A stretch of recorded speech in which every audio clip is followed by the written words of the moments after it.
고린도후서 5장 7절 말씀, 고린도후서 5장 7절 말씀. 이는 우리가 믿음으로 행하고 보는 것으로 행하지 아니함이로라. 하나 더 읽겠습니다. 갈라디아서 2장 20절 말씀입니다.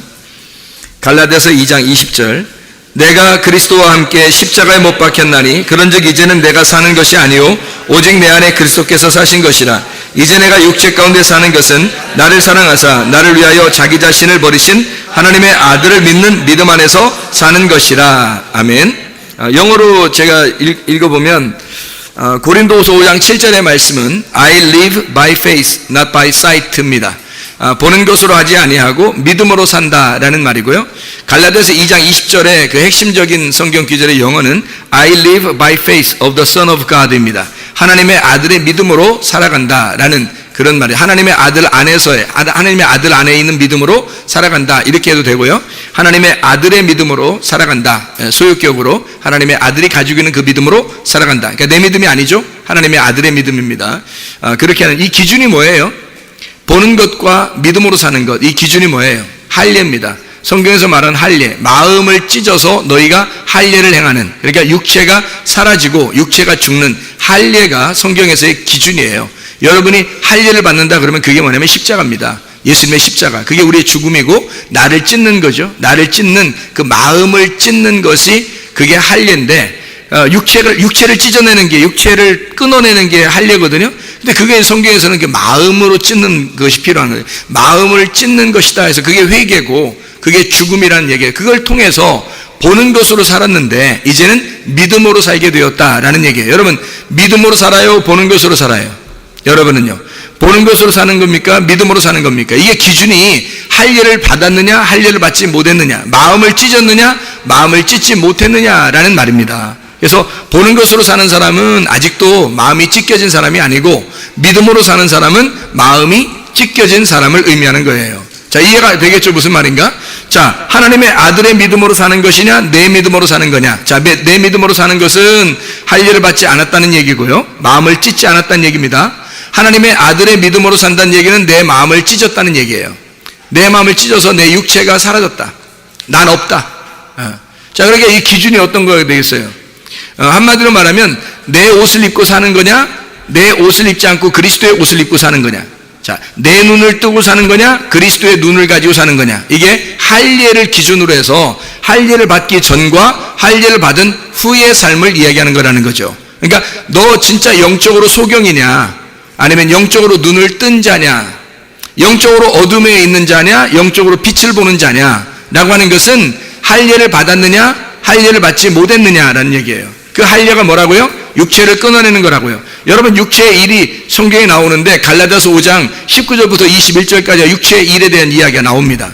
물론 죄에 대한 이야기도 성경에 많이 나오는데 육체라고 해서 그걸 나누어가지고 구분해서 설명하려고 하는 게 갈라디아서 5장에 나오는데요. 그게 육체의 일에 대해서 나오고 그 다음에 바로 이어서 성령의 열매에 대한 이야기가 나와요.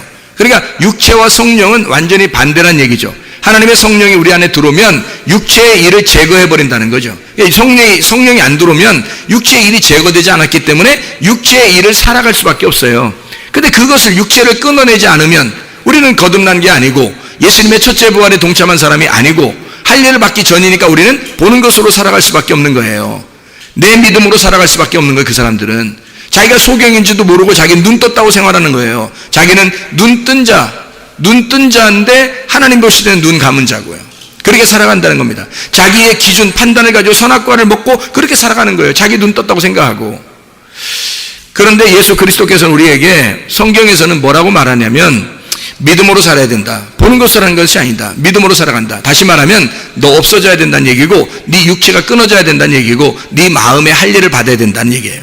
마음의 할례를 받으면 믿음으로 살아가게 돼 있고 마음의 할례를 받으면 네 믿음이 아니라 하나님의 아들의 믿음으로 살아가게 돼 있고 할례를 받으면 마음을 찢으면 너는 네 마음속에 네가 영적인 눈이 뜨어지게 돼 있고 영적인 소경이 아니라 영적인 눈이 띄어진 사람으로 살아가게 돼 있다. 다시 말하면 너의 눈으로 보는 게 아니라 하나님의 아들의 눈으로 보게 될 것이다. 이런 얘기입니다. 그러니까 바리새인들의 눈과 예수님의 눈이 전혀 달랐죠. 가늠한 여자를 볼 때, 그렇죠? 가늠한 여자를 볼 때 어떤 눈으로 우리는 바라보는가? 사람들은, 여러분도 보세요. 뉴스 같은 거 보면서 아유 저러면 안 되는데 무슨 눈으로 보고 있는 거예요? 다 다 자기의 눈으로 보고 있는 거 아니에요.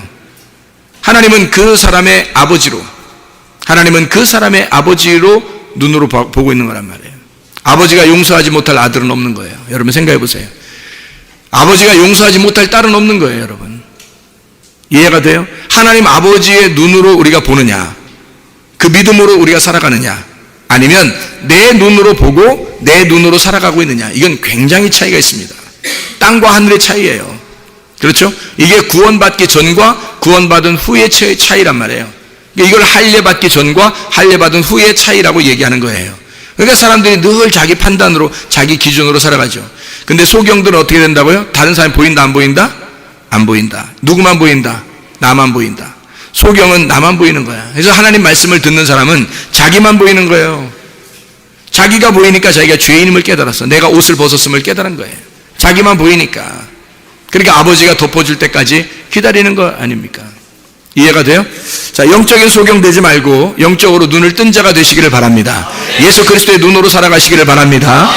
자기의 눈으로 살지 말고 하나님의 눈으로 살아가셔야 된다, 그런 말입니다. 할례를 받아 마음을 찢고 살아가셔야 된다. 육체로 살아가지 말고 마음을 찢어서 살아가야 된다. 그러면 하나님의 성령의 열매를 맺게 되어 있다는 얘기입니다. 이해가 되시겠죠? 성경에 사무엘상의 4장 12절부터 18절까지의 말씀 보면요, 사무엘상 4장 12절부터 18절까지의 말씀에 보면 엘리 제사장이 나옵니다. 그리고 홈니와 비나스라고 하는 두 아들이 나와요. 이 사람들이 블레셋 군대에게 언약궤를 뺏기는 장면이 나와요. 홈니와 비나스가 양쪽에 언약궤를 붙들고 있었는데, 그런데 언약궤를 뺏겼어요. 블레셋 군대한테 뺏긴 그 소식을, 그리고 홈니와 비나스는 죽었습니다. 죽고 난 다음에 이제 어떤 그 전령사가 아버지한테 가서, 엘리라는 아버지 제사장한테 가가지고 이야기를 한 거예요. 홈니와 비나스가 죽었다고. 그것까지는 뭐 죽었다 그러면 너무 괴로웠겠죠. 근데 언약궤도 뺏겼다고 그렇게 얘기하니까 그때 너무 놀래서 쓰러졌어요. 넘어졌는데 목이 부러져서 죽은 겁니다. 성경에서는 목이 부러졌다 그러면 그걸 죄인이라고 얘기하거든요. 나귀 새끼다 이렇게 얘기해요. 나귀 새끼 같은 거다. 그게 죄인이에요. 목이 부러진 거. 그래서 목을 꺾어버리면요, 나귀 새끼입니다. 이게 죄인이거든요. 그러니까 목을 꺾였다. 여러분, 그 목이 곧은 사람은 목이 어떻게 돼야 돼요? 목이 곧은 사람 목이 꺾여야 돼요. 그죠? 확 꺾어. 그래서 죽을 때는 확 꺾어버리는 겁니다. 그러니까 엘리가 목이 꺾여서 죽은 거예요. 근데 성경에서는 목이 꺾여야 돼요, 목이 잘라져야 돼요? 무서운 얘기들이지만 하여튼 들으세요. 그래도 목이 잘라져야 되는 거예요.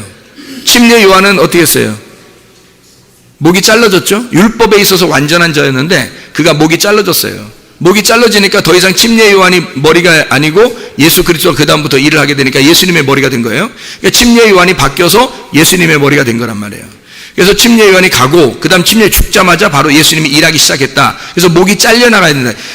요한계시록의 20장의 4절에 보면 거기에 천년왕국의 천국에 있는 사람들은 어떤 사람이라고요? 목이 부러진 사람, 목이 잘린 사람, 목이 잘려진 사람.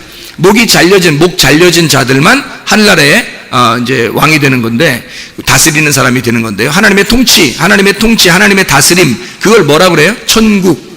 우라노스 바실레이아라고 그랬죠. 하나님의 통치, 하나님의 왕권, 하나님의 다스림. 그러려면요, 여러분 자신들을 다스리는 건 여러분이 머리가 아직 살아있다는 얘기고, 머리가 잘려나가면 머리가 그리스도의 머리로 바뀌는 거예요. 그러면 이제 우리는 하나님의 통치가 있는 거고 나 자신이 천국이 되는 겁니다. 근데 목이 꺾여지면요, 이렇게 툭 꺾여지면은 목이 아직 달랑달랑 붙어 있어요. 아직도 내 머리란 말이에요. 목이 붙어 있기 때문에 아직도 내 머리란 말이에요. 내 머리가 아직도 있는 거예요. 내 머리가 아직도 붙어 있는 거잖아요. 그러면 안 되는 거죠. 그게 죄인이란 말이에요. 그게. 그러니까 이게 목이 잘려져 나가서 머리가 바뀌어야 되는 거예요. 그걸 구원이라고 그렇게 해요. 성경에서는 거듭남, 첫째 부활에 동참했다. 예수 그리스도의 머리로 바뀌었다. 그래서 창세기 1장 1절 첫 번째 단어가 뭐라고요? 베레시트라고요. 베레시트. 이 베레시트라고 쓴 말은 이게 뭐가 어근이라고요? 로시가 어근. 로시가 어근인데 이 로시라는 말이 머리라는 단어예요. 우두머리. 그러니까 성경 전체에서 가장 첫 번째 쓴 단어가 머리라는 단어예요. 머리. 그럼 머리가 왜 머리를 썼을까? 몸을 만들려고 그러는 거예요. 머리를 쓴 이유는 몸을 만들려고. 그래서 머리가 몸을 찾아오는 거예요. 그래서 머리가 몸을 찾는 거야. 그게 신부를 찾는 거예요. 몸이, 그래서 우리를 뭐라 그래요? 교회를 그리스도의 신부라 그래요. 그리스도의 몸이다. 그러죠? 그리스도는 우리의 머리고 우리는 그분의 몸이다. 이렇게 얘기하죠. 그러니까 교회는 신부고 신부는 그리스도의 몸이 되는 거예요. 머리는 그리스도고 그가 머리고 베레시트입니다. 그가 우두머리예요. 우리의 머리가 되셔. 그럼 우리의 머리가 되시려면 어떻게? 내 몸이 그 머리를 받아들이려면 내 머리가 없어져야 되겠죠. 내 머리가 없어지고 나의 다스림이 없어지고 하나님의 통치, 하나님의 다스림이 붙어야 된다는 얘기야. 예수 그리스도와 붙어야 된다는 얘기야. 그죠? 그럼 머리가 바뀐 거고 통치가 바뀐 거죠.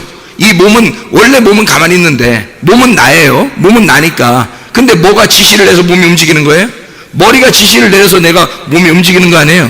근데 이제까지 머리가 내 머리였어. 그래서 내가 나를 지시했단 말이에요. 근데 머리가 바뀌었어. 그럼 몸은 누구 거예요? 그리스도 거예요. 머리가 바뀐 거니까. 머리 거니까 몸은 머리 거예요. 이해가 돼요? 몸은 머리, 그러니까 머리가 중심이에요. 머리가 그리스도가 머리라는 거예요. 그래서 머리로 나를 지시하면 내가 몸이 따르는 거란 말이에요.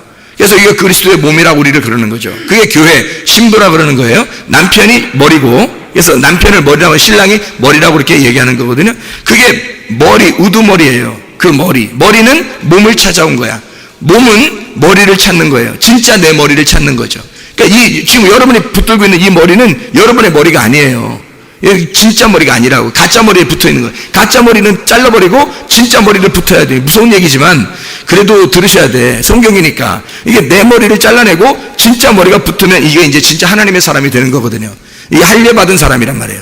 마음을 찢은 사람, 머리가 바뀐 사람, 구원받은 사람, 거듭난 사람, 천국 가는 사람, 이런 얘기예요. 천국이 그 안에 온 거죠. 머리가 온 거니까 천국이 온 거죠. 그죠? 머리가 하나님이니까 하나님이 내게 온 거예요. 그러면 그 머리대로 내가 지시를 받아서 움직이는 거니까 천국이 왔단 말이에요. 자, 이해가 되시죠? 성경이 그렇게 되어 있으니까 그런 말씀들이란 말이에요. 자, 엘리가 머리가 부러졌어요.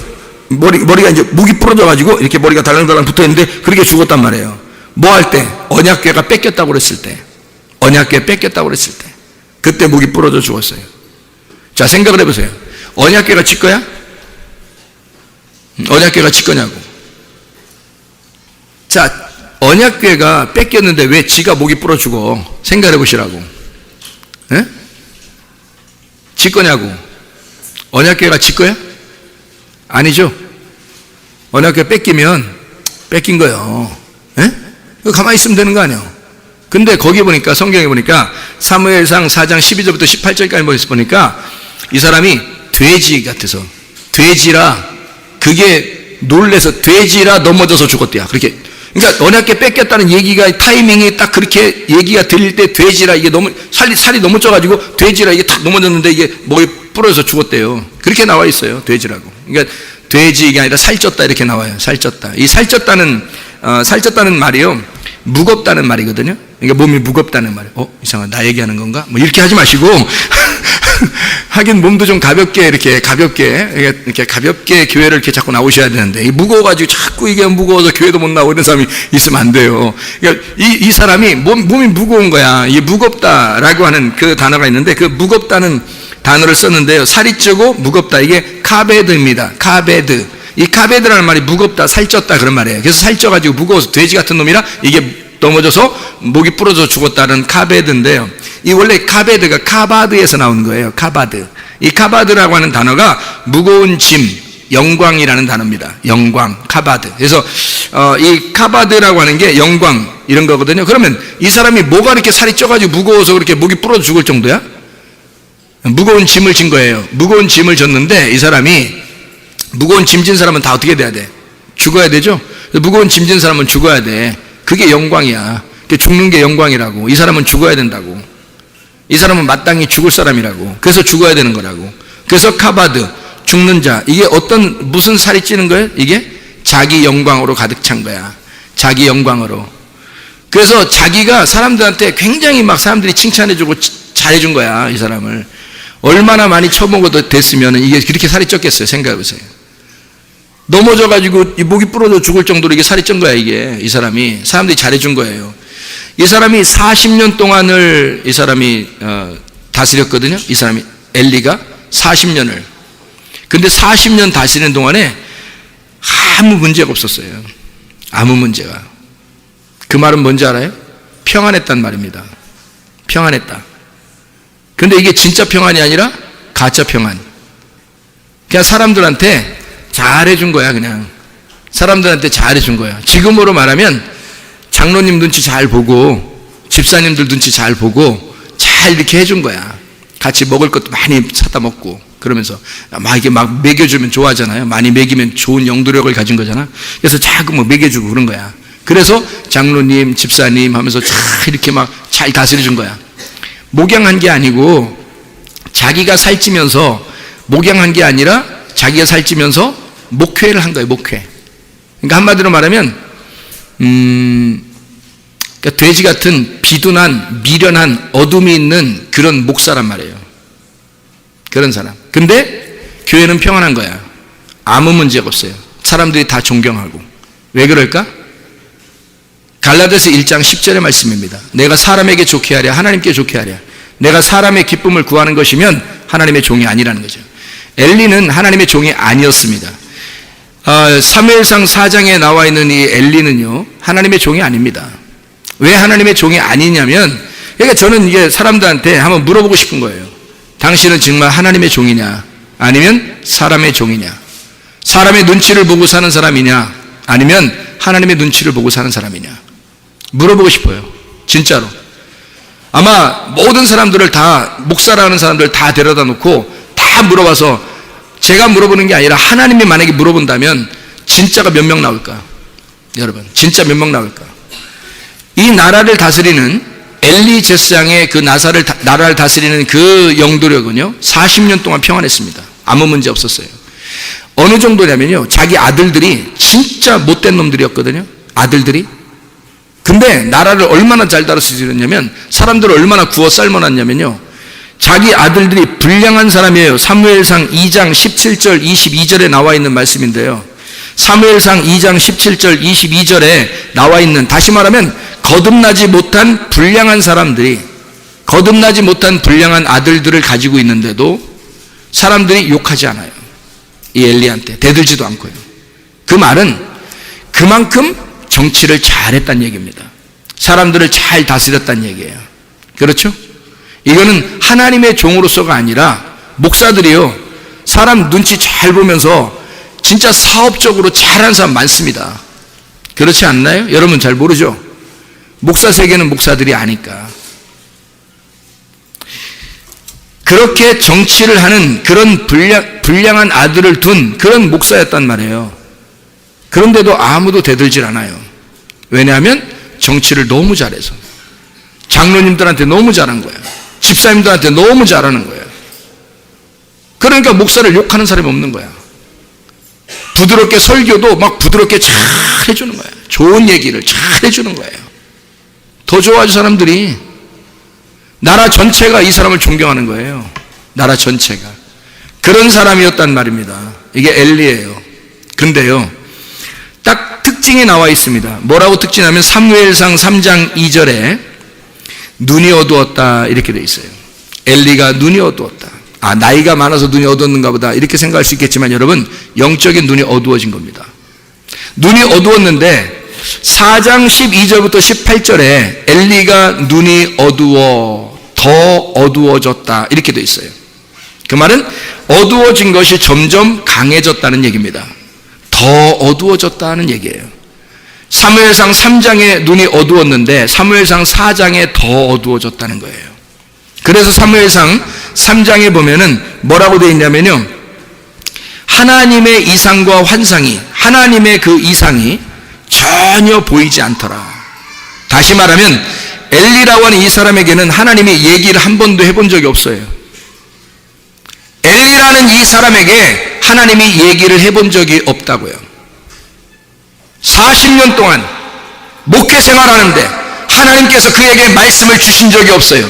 그가 연구하고 그가 책을 보고 그가 좋은 책들을 보면서 설교를 그냥 꾸며내서 뭐 컴퓨터에서 찾아가지고 자기가 설교하고 그런 거예요.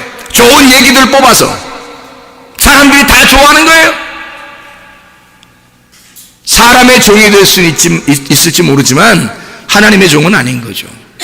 하나님이 주셨어야 하는 거거든요. 하나님께서 말씀하시는 게 있어야 하고 하늘의 문이 열려서 하나님이 그 사람을 만난 적이 있어야 되는데 40년 동안 하나님이 만난 적이 없어. 그 사람을. 진짜 소경인 거예요. 진짜 소경. 하늘의 문이 닫힌 겁니다. 그런데 하나님의 사람 사무엘이 태어난 거예요. 사무엘이 태어난 거야. 사무엘. 제가 뭐라 했어요? 전 최고멜이라고 그랬지. 제가 사무엘이라고 했어요? 전 최고멜이라고 그랬지. 사무엘이 태어난 거야. 사무엘이 태어나니까 하나님이 이 사무엘, 하나님이 들으신다, 하나님이 말씀하고 하나님이 들으신다, 하나님의 음성 듣는 자 사무엘. 이름이 그런 거예요. 그러니까 하나님이 나타나는 거야. 사무엘한테. 사무엘아, 사무엘아. 처음 얘기를 하니까 엘리가 부르는 줄 알았어요. 왜냐면 워낙 40년 동안 하나님이 나타난 적이 없으니까. 그래서 2번씩이나 엘리한테 찾아왔어요. 나 불렀냐고. 엘리가 내가 안 불렀는데 하고서 보냈는데 가만히 생각하니까 2번째 또 와서 내가 안 불렀는데 생각해보니까 가만있어 봐. 이거 언젠가 내가 누구한테 들은 적이 있는데 하나님이 뭐 이렇게 얘기하는 적도 있다고 그러는데 혹시 다시 부르거들랑 하나님 내가 여기 있습니다. 이렇게 한번 해봐라. 이런 거예요. 엘리가. 자기는 못 봤으니까. 자기는 못 만났으니까.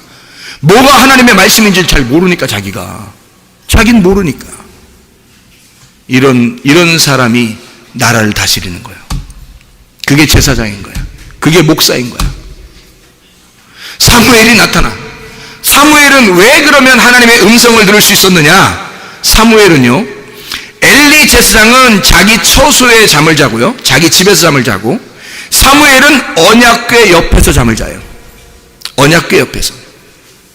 그 언약궤와 함께하는 하나님이 사무엘에게, 언약궤 옆에서 잠을 자는 사무엘에게 언약궤의 말씀이신 하나님이 나타나는 거예요. 당연한 거 아닙니까? 사무엘하 6장 2절에 보니까 만군의 여호와의 이름, 이게 만군의 여호와의 이름이 언약궤라 이렇게 되어 있거든요. 언약궤는 만군의 여호와의 이름이라 그런 거예요. 반드시 여러분 목사가 되려거들랑 또는 목사이면 반드시 하나님의 음성을 들을 수 있어야 됩니다. 반드시 하나님의 음성을 들었어야 합니다. 그래야 하나님의 종인 거예요. 하나님의 말씀이 그 사람에게 왔어야 그게 하나님의 종이라는 얘기예요.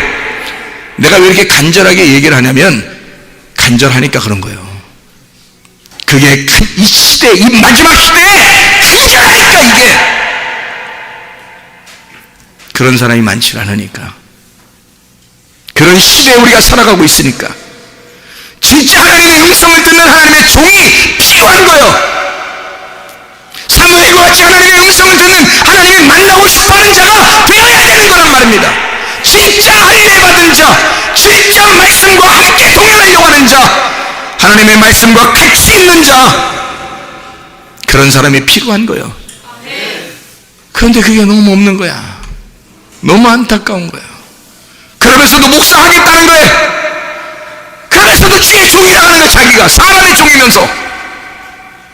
이게 얼마나 많으냐 이 말이에요. 여러분은 구분하지 못할 때가 많습니다. 여러분은 잘 구분 못하고요. 목사가 목사를 아는 겁니다. 주님이 다 아시겠죠? 엘리의 눈이 어두워집니다. 영적인 눈이 어두워지는 거예요. 그때 사무엘, 하나님의 음성을 듣는 자가 태어났고 하나님은 그 사람하고 얘기하고 싶은 거예요. 사무엘하고 얘기하고 싶은 거예요. 언약궤를 떠나지 않는, 하나님의 말씀을 사모하는 그 사무엘에게 하나님은 나타나고 싶은 거예요. 얘기하고 싶은 거예요. 이제 드디어 엘리의 시대는 끝나고 너의 시대가 올 것이다. 엘리 제사장이 그 집안 다 죽일 거다. 하나님이요, 그 집안 다 죽일 거다. 내가 너와 함께하고 너를 내가 세울 것이다. 놀라운 얘기죠. 그래서 사무엘 상에 이렇게 보면 말이에요. 사무엘 상에 보면 이 사무엘을 하나님이 얼마나 사랑하셨는가라는 얘기가 나와요. 하나님은 하나님과 사무엘이 하나님과 사람 앞에 은총과 귀중히 여김, 사랑받았더라. 하나님에게도 사랑받고 사람에게도 사랑받는 사람이 되었더라. 이게 사무엘이에요. 하나님의 음성을 듣는 자. 하나님 그런 사람과 함께 하십니다. 그럼 비느하스, 홈리와 비느하스가 있잖아요. 엘리 제사장의 아들들 있잖아요. 원래 제사장을 이어받으려면 누가 받아야 돼요? 홈리와 비느하스가 받아야 되거든요. 그런데 그 사람들은 언약궤 옆에 지키고 있었는데 죽여버린 거예요, 하나님이. 원래 불량한 자니까, 불량한 사람이니까 죽여버렸다? 그렇죠. 불량한 사람이니까 죽여버렸는데 그들은 하나님의 사랑받는 자가 아니었단 말이에요. 잘 생각해 보시라고요, 여러분. 언약궤하고 함께 있는데 왜 죽어요? 언약궤하고 함께 있는데 생각을 해보시라고. 하나님이 싫어했던 거예요. 하나님이 싫어하는 사람이 언약궤 옆에 있으면 죽인다고요. 왜 그러냐면 이런 거예요. 하나님이요, 여러분 이제 하나님이 우리를 뭐라고 그러냐면 요한복음 15장에 12절부터 17절에 하나님 우리를 뭐라 그래요? 친구라 그랬는데, 친구라고. 친구는 뭐 하는 걸 친구라 그래요? 뭐 하는 걸 친구라 그래요? 예, 성경적으로 친구는 비밀이 없을 때 친구예요.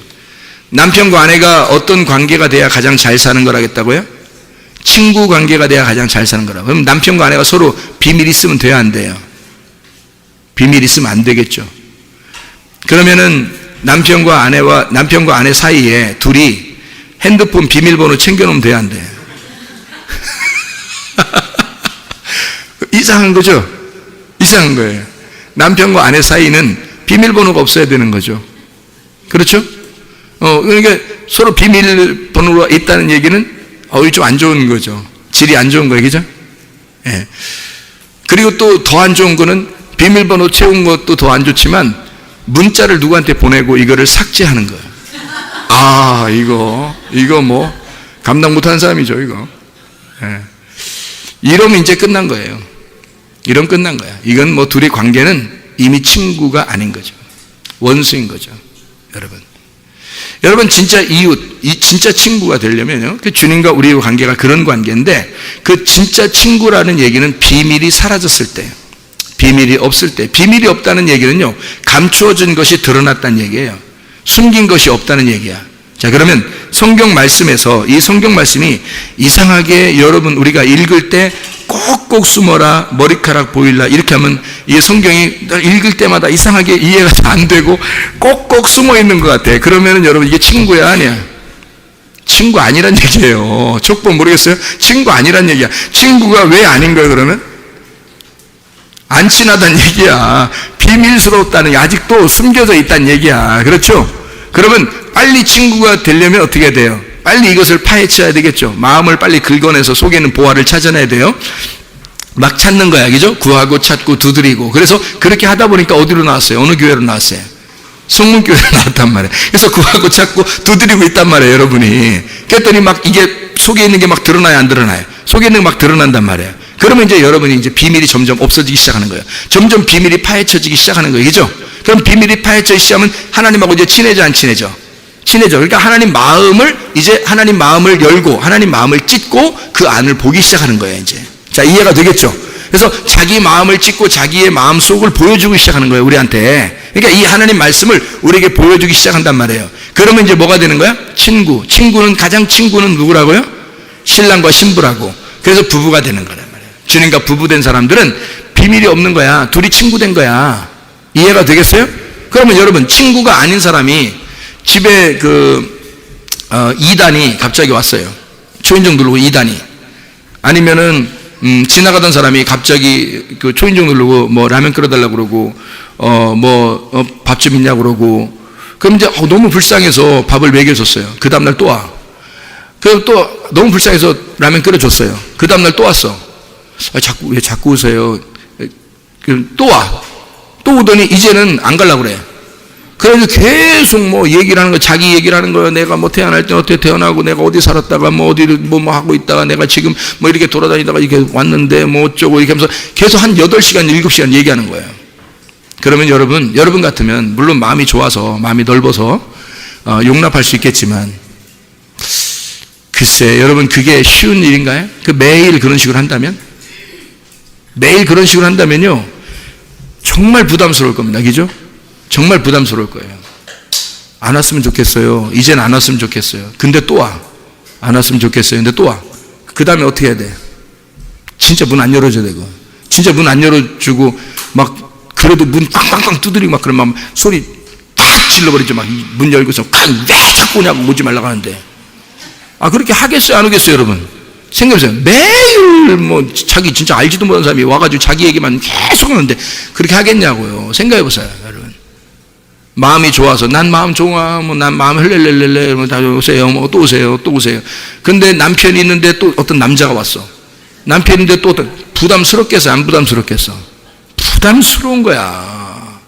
그래서 이 남자가 오더니 어떻게 이쁘게 생겼어요. 난 이런 스타일 좋더라. 하면서 또 라면 끓여 먹고 라면 먹고 또 막 와가지고 또 막 자기 얘기 쭉 하면서 난 이런 스타일 좋더라. 하면서 막 그래. 남편이 있는데 옆에. 여러분 이게 부담스러운 이야기야? 아니야. 부담스러운 이야기죠. 자기가 모르는. 근데 남편하고 아내하고는요. 여행을 떠나요. 뭐 여행을 떠나도 집에서 있어도 밥을 같이 먹어도 얘기를 같이 막 도란도란 이렇게 얘기하고 얘기했던 얘기 또 하고 했던 얘기 또 하고 막 그러면서도 계속 뭐 하여튼 뭐 옆에 주변에 있는 모든 사람을 다 난도질하는 거죠. 그러면서 둘이 얘기하는 거야. 다 누구는 어떻더라, 뭐 누구는 어떻더라. 그러면서 계속 얘기하면서 막 다른 사람들 완전히 쟁반에 놓고서 다 잘라버려 이렇게 다 막 요리해버리는 거예요. 요리하면서 둘이 막 얘기하는데 이 시간 가는 줄 몰라. 남편하고 얘기하는 게 이렇게 재밌는 줄 몰랐어. 그리고서 또 그 다음날 또 얘기를 해. 또 쟁반 갖다 놓고 또 다른 사람 갖다 놓고 요리를 또 다 해버려. 그런데도 이상하게 또 그 다음날 또 얘기해. 그러면 남편과 아내가 둘이 인상 팍 쓰면서 이제 그만해! 이래요? 그래요? 아니면 얘기하면 할수록 더 친해지고 하면 할수록 재밌고 그래요? 잘 안 해보셨는가 봐? 이게 잘 이해가 안 되시는가 봐, 이게. 이제 이해가 가야 내년도 그러는데. 이게 보세요. 이게 진짜 친구 같은 남편과 아내가 둘이 얘기하면 얘기할수록, 도란도란 얘기하면 얘기할수록 더 친해지고, 더 재밌고, 그렇단 말이에요.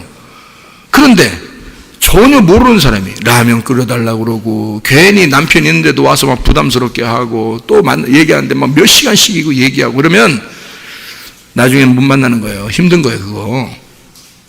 하나님이 우리를 친구라고 그럴 때는요, 친구라 할 때는 친하니까 얘기하는 거야. 난 너랑 친하고 싶어. 나는 너랑 친구가 되고 싶어. 내가 너를 친구라고 부를 거야. 내가 너를 신부라고 부를 거야. 나의 사랑, 나의 신부여, 나의 친구여. 이렇게 해서 둘이 너무너무 재밌게 하고 싶은 거예요. 그런데 하나님 아버지를 전혀 모르는, 남편 신랑이라고 생각하지도 않는 그런 홈리와 비나스 같은, 하나님 말씀을 알려고 하지도 않는, 하나님 마음을 헤아려 보려고 하지도 않는, 성경의 말씀을 들으려 때 그렇게 재미있어 하지도 않는 그런 사람이 언약궤 옆에서 붙들고 계속 있으면요, 하나님이 죽여버립니다. 같이 있고 싶지 않은 거예요. 언약궤하고 같이 있다고 해서 그 사람이 축복받는 거 아닙니다. 부담스러운 거예요. 하나님이 부담스러워하는 사람들이 다 어디 갈까요? 나중에 다 지옥 갑니다. 하나님이 부담스러워서 그런 거예요. 그 사람들. 하나님 사랑이 많으시다면서요. 뭐 사랑이 많으셔요. 하나님이. 하나님 치료자이시다면서요. 하나님 능력이 많으시다면서요. 하나님 뭐 좋으신 하나님, 선하시고 인자하심이 막 끊임없는 하나님이시라면서요. 잘 들어요. 잘 들으라고. 네가 가지고 있는 그릇만큼 들어가. 하나님은 네가 가지고 있는 그릇만큼, 네가 하나님을 사랑하는 만큼만 딱 들어가는 거야. 알아요? 하나님은 내 그릇만큼 하나님이 담기는 거예요. 다시 말하면 우리가 지옥 가게 됐다, 누군가가. 그러면 네가 하나님을 사랑하지 않은 거야. 하나님은 한없이 사랑하죠. 사랑이 한이 없죠. 그 크신 하나님이 너한테 들어갈 땐 요만큼밖에 못 들어간다니까. 왜냐면 네 그릇이 요만하니까. 하나님의 사랑이 다 담기려면 네가 완전히 펴져야 돼. 네가 완전히 펴져야 하나님의 사랑이 들어가는 거야. 그걸 깨닫는 거예요. 느끼는 거예요. 하나님의 사랑을. 네가 하나님을 사랑하지 않았고 네가 하나님을 담아내질 못했어요. 하나님을 담고 있지 않았어. 하나님을 사랑하지 않고 하나님 사모하지 않아요. 그러니까 그 그릇만큼 하나님이 계시니까 너는 하나님을, 어마어마한 하나님을 너는 담아내지 못했어요. 너만큼만 딱 가지고 있어. 하나님 사랑하지도 않고 하나님이 친하질 않은 거야. 친하질 않은 거예요. 친구가 아니야. 잘 모르는 거 이만큼 아는 거예요. 아는 것도 어서 누구한테 주워 들은 거 이만큼 아는 거예요. 하나님을 정말 많이 알면 알수록요, 자기의 그릇이 커지는 거고 하나님을 많이 담아내겠죠. 그러면 하나님을 알게 되고 하나님과 나와 친구가 되는 거예요. 많이 알면 알수록요. 여러분 하나님 말씀 사모하는 게 굉장히 중요합니다. 그것만 하면, 하나님이 친구만 되면요, 하나님이 그 친구한테 다 해주고 싶은 거예요. 너무 친하니까 계속 얘기하고 또 얘기하고 또 얘기해도 너무 좋은 거야. 그런데 하나님을 모르는 자가 와가지고 매일 치료해만, 하나님 해주세요, 하나님 나 치료해주세요, 하나님 문제 해결해주세요, 하나님 나 이것도 해주세요, 이렇게도 해주세요, 성공하게 해주세요, 승리하게 해주세요, 뭐 돈도 벌게 해주세요. 하나님이, 너는 나를 사랑하지도 않으면서, 나하고 친하지도 않으면서 매일 라면 끓여달라고 그러고 매일 밥 해달라고 그러고 와서, 나 부담스러워. 너 아직 너 홈리와 비나스 알지? 언약궤하고 옆에 있는데 누가 죽여? 너 죽여. 네가 자꾸 나 부담스럽다. 나 네가 참 부담스러워. 네가 아는 만큼 나는 너의 것이야. 네가 아는 만큼, 네가 나를 담아낸 만큼 네가 나의 사랑을 받는 거야. 하나님은 한없는 사랑을 가지고 있다니까요. 하나님은 한없는 구원을 가지고 있고 하나님은 어마어마하신 말씀이십니다. 그 천국을 네가 가지고 있는 만큼만 누리는 거예요, 여러분. 그러니 내가 이 말씀에 목숨 바치지 않겠냐 이 말이요. 내가 이 말씀을, 이 하나님을, 이 천국을 내가 받으려고 내가 최선을 다하지 않겠냐 이 말입니다. 그거예요. 그러면 친해지는 거야. 하나님의 마음을 알게 되는 거야. 하나님이 이러신 분이었구나, 하나님 이러신 분이었구나 라고 깨달아지는 거예요. 마음이 깨달아지는 거야. 깨달아지는 게 뭐예요? 깨달아져요. 그 깨달아진다는 게 몸과 마음으로 깨달아지는 게 동침이란 말입니다. 동침, 이게 안다라는 말이에요. 그래야 하나님을 내가 비로소 아는 거예요. 그걸 요한복음 6장에서는 뭐라고 되냐면 살과 피를 먹고 마신다 이렇게 되어 있는 거예요. 그러면 너 영생한다. 살과 피를 먹고 마시면 어떻게 돼요? 생각해봐. 또 살 뜯어먹고 또 이런 생각하지 말. 그런 게 아니라 살과 피라고 하는 게 이게 진짜 예수님이라는 얘기고, 조상들이 먹었던 떡은요, 만나, 광야에서 먹었던 떡 만나란 말이에요. 떡으로만 살 것이 아니에요. 그 말은 율법, 그 율법이라는 만나, 그거로만 살 것이 아니에요. 살과 피, 이게 실제라면 진리로 살 것이다 이 말이고, 이 진리라는 예수 그리스도를 네가 뜯어 먹었어. 이게 진짜 양식임을 먹었어. 그러면 네 속에 들어가 너의 살이 되고 너의 피가 될 것이라는 말입니다. 너의 살이 되고 너의 피가 되니까 그게 그 말씀과 그 진리의 말씀과 네가 하나가 된 거지. 그러니까 살아가는 거예요. 그리스도를 살아가는 거야. 그게 살과 피를 먹었다는 얘기거든요. 그러면 영생한다, 영원히 산다 라고 성경에 기록되어 있잖아요. 그게 어떻게 뜯어먹어? 그 말씀이신 예수님은 어떻게 살과 피를 뜯어먹겠냐고, 그 진리를 어떻게 뜯어먹겠냐고. 그거를 내가 몸과 마음으로 알아, 깨달아서 먹어서 이해가 됐을 때 하나가 된 거란 말이에요. 그게. 그러니 말씀을 배워야 되죠. 말씀을 알아야 되죠. 여러분이 구하고 자꾸 두드려야 되죠. 천국인데 그게 하나님인데, 그거를 내 그릇에 담으려고 최선을 다해야 되는 거 아닙니까? 그게 말씀 알으라는 얘기예요. 굉장히 중요한 얘기입니다. 사람들이 그냥 말씀 듣고 오고 가면, 그냥 말씀 듣고 오고 가는, 그냥 원래 그렇게 살았으니까 그런 줄 아는 거예요. 그거는 사람이 떡으로만 살 것이 아니고 거기에 해당된 사람이야. 주님의 입으로 나오는 그 말씀으로 살아가야 되는데, 살과 피를 먹고 마셔야 되는데, 그게 영생인데, 조상들이 그 하늘에서 주셨던 그 만나, 그냥 그거 먹고 사는 거예요. 그거 죽어요. 그거 먹고서도. 그거 먹고도 죽었다. 요한복음 6장에 말씀하는 겁니다. 그러나 주님이 주시는 생명의 떡, 살과 피는 그거 먹으면 영생하는 거예요. 그거 먹고 우리가 천국 가고, 그거 먹고 우리가 지금 천국을 살아가야 되고, 그거 먹고 예수님 하나님하고 우리가 친구가 되는 건데 말이에요. 친구 안 됐는데 옆에 언약궤 옆에서 막 붙들고 있어, 언약궤를. 부담스러운 거지. 하나님이 너는 나를 사랑하지도 않고, 너는 나의 살을 먹지도 않고 나의 피를 마시지도 않는데, 그런데 넌 하나님한테 다 해달라는 거야. 뭐 이것도 해주세요, 저것도 해주세요. 막 부담스러운 거죠. 네가 좀 옆에 없으면 좋겠나, 제발 그런 기도 좀 하지 마라 그거죠, 하나님이. 근데 친구들은요, 비밀이 없어. 성경에서 있는 말씀들을 다 깨달아줬어. 아, 하나님은 내가 가만히 있어도, 친구들은요 서로 말하지 않아도 알고 서로 느껴지고 깨달아지고 그래서 서로 비밀이 없으니까, 그러니까 친구는 말하지 않아도 친구 하나님이 다 해주고 싶은 거야. 해주고 싶은 거야. 기도 그렇게 안 해도 해주고 싶은 거예요. 그런 사람이 그게 사무엘이라니까요. 하나님의 음성 듣기, 하나님의 음성을 들은 자, 하나님은 말씀하시고 하나님은 음성을 듣는 자, 하나님이 말씀하시는 걸 하나님의 음성을 듣는 자, 사무엘 그 듣는 자가, 하나님의 음성을 듣는 자가 하나님하고 친하니까, 하나님이 그 사람 가만히 있는데 그냥 잠을 자고 있는데, 언약궤 옆에서 그냥 잠을 자고 있는데 하나님이 그 사무엘이 너무 좋으니까 그냥 나타나는 거야. 사무엘아 얘기 좀 하자. 뭔 얘기를 하시려고 그러는데요, 내가 이 집안 다 죽여버릴 거거든. 그리고 너하고 얘기할 거야. 나 너하고 얘기하고 싶어. 내가 너를 세워서 이스라엘을 다스리는 사사가 되게 할 거야. 내 이 집안 죽이고.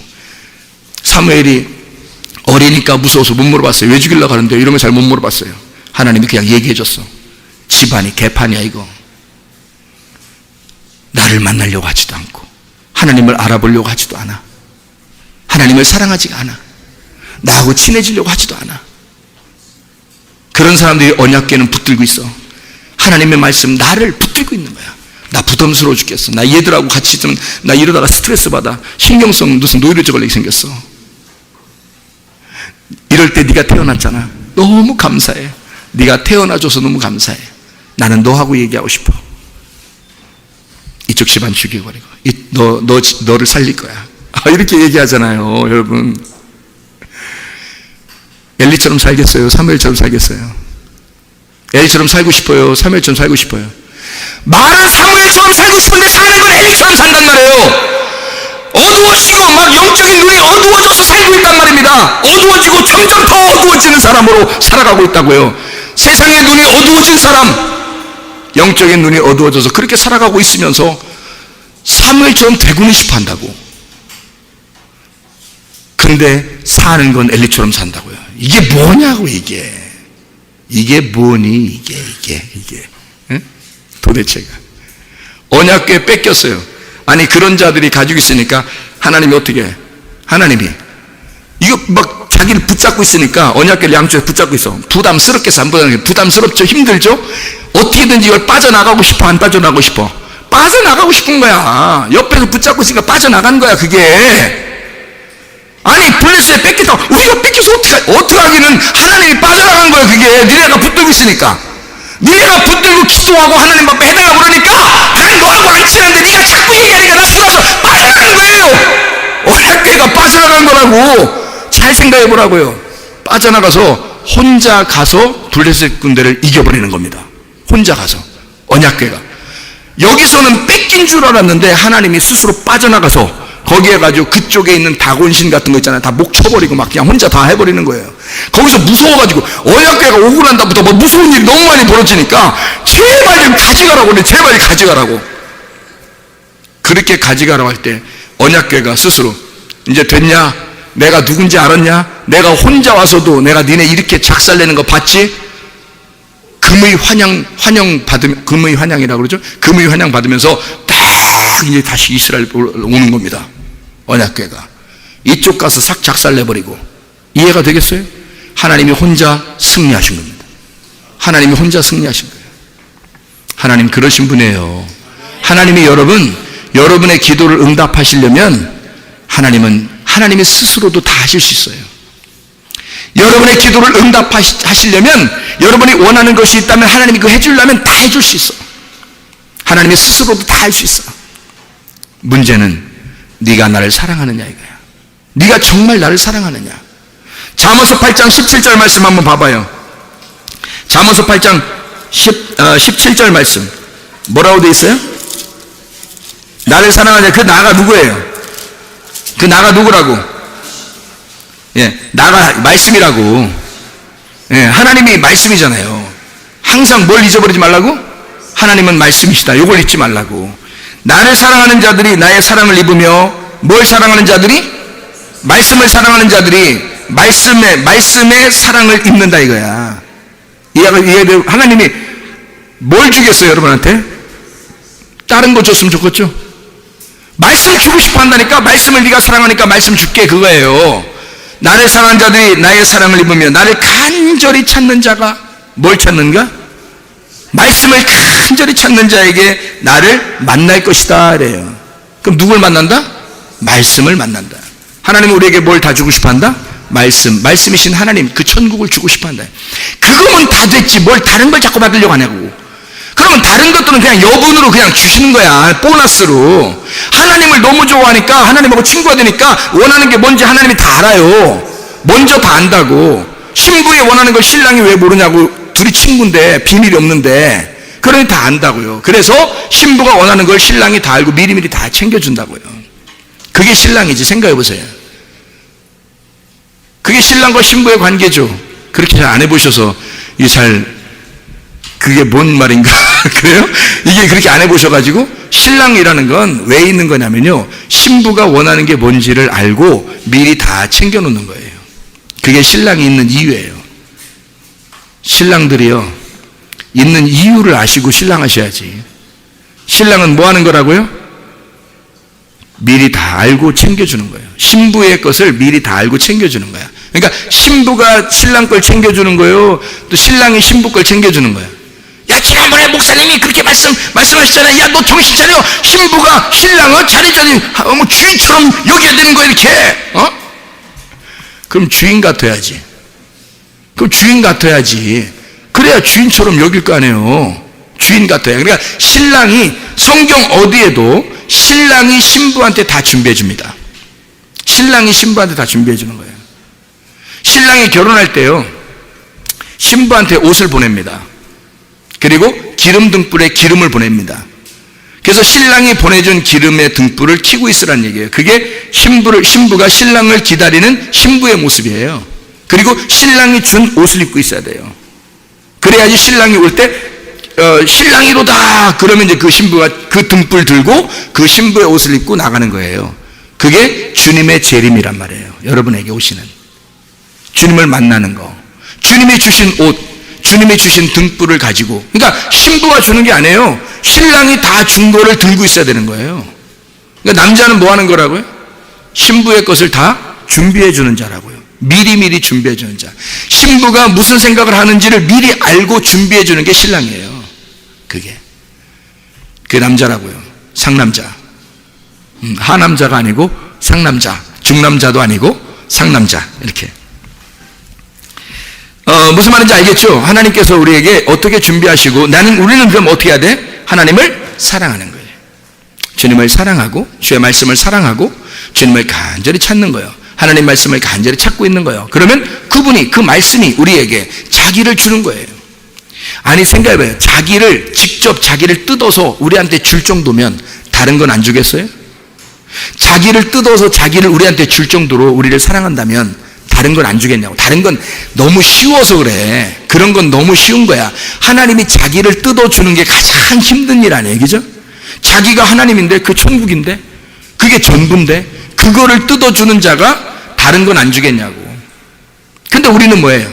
하나님 주지 말라는 거야. 하나님 같은 거 주지 말고 다른 것 좀 다 달라는 거야. 그거를 언약궤를 놓고, 언약궤가 만구의 여호와의 이름이니까 예수의 이름으로 좀 다 해달라는 거예요. 그래서 다른 걸 다 달라는 거예요. 이거 부담스럽죠? 그러면 홈리와 비나스처럼 어떻게 되겠어요? 하나님이 저리 꺼져. 저리 꺼져. 그리고 자기는 거기서 미끄러지듯이 쭉 빠져나온단 말이에요. 내 혼자 해야 되겠다, 일을. 너하고 같이 못하겠다. 나는 사무엘하고 같이 할 거야. 사무엘. 하나님의 음성을 듣는 자, 그 어린 사무엘하고 내가 같이 일할 거야. 하나님이 키우시는 거예요. 하나님이 그 언약궤 옆에서 키우시는 거라고. 여러분, 이렇게 하나님과 친구가 되는 사람이 있고요. 그러니까 하나님은 여러분 없어도 스스로 일하십니다. 잘 아시죠? 출애굽기에 14장의 13절 말씀 여러분 잘 아시잖아요? 출애굽기 14장 13절 말씀 잘 아시죠? 하나님은 스스로, 너희는 가만히 있어. 내가 하나님 때문에 알지어다. 내가 스스로 일할 거야. 너희들이 일하는 게 아니야. 내가 일할 거야. 그 하나님께서 일하시는 하나님이십니다. 사무엘상 4장에 17절의 말씀을 여러분 보면은 뭐라고 되어 있냐면요. 소식을 전하는 자가 대답하여 이르되 이스라엘이 블레셋 사람들 앞에서 도망하였고 백성 중에 큰 살육이 있었고 당신의 두 아들 홈니와 비나스도 죽임을 당하였고 하나님의 교회는 빼앗겼나이다. 이 사람들이 볼 땐 빼앗겼지만 하나님 어떻게 스스로 언약궤가 빠져나갔나이다 이거죠. 너희들은 빼앗겼지만 나는 너희들로부터 빠져나온 거야 말이죠. 그죠? 하나님이 스스로 일하기 위해서 빠져나오신 거예요. 무슨 말인지 알겠죠? 자, 언약궤는 누구와 함께 있어야 된다고요? 하나님과 친구, 하나님하고 친한 사람과 함께 있어야 된다고. 다시 말하면 하나님은 여러분하고 친하길 원하셔요. 같이 있길 원하십니다. 그런데 우리들이 하나님을 부담스럽게 여기고 여전히 하나님 안에서 살아가길 원하지 않고 말씀을 사모하지 않고 그냥 내 뜻대로 살려고 한단 말이에요. 내가 보는 것으로 살려고 한다는 거지. 믿음으로 살려고 하지 않고 내 믿음으로 살려고 한다. 하나님 믿음이 아니고 내 거로 자꾸 살려고 그런다 이거죠. 내가 보이는 것으로 살려고 그런다. 보이지 않는 것으로 사는 게 아니라 이상하지 않느냐 이거야. 하나님을 믿는다고 와놓고 다시 말하면 할례를 받지 못했다. 네가 마음을 찢지 않았기 때문이다.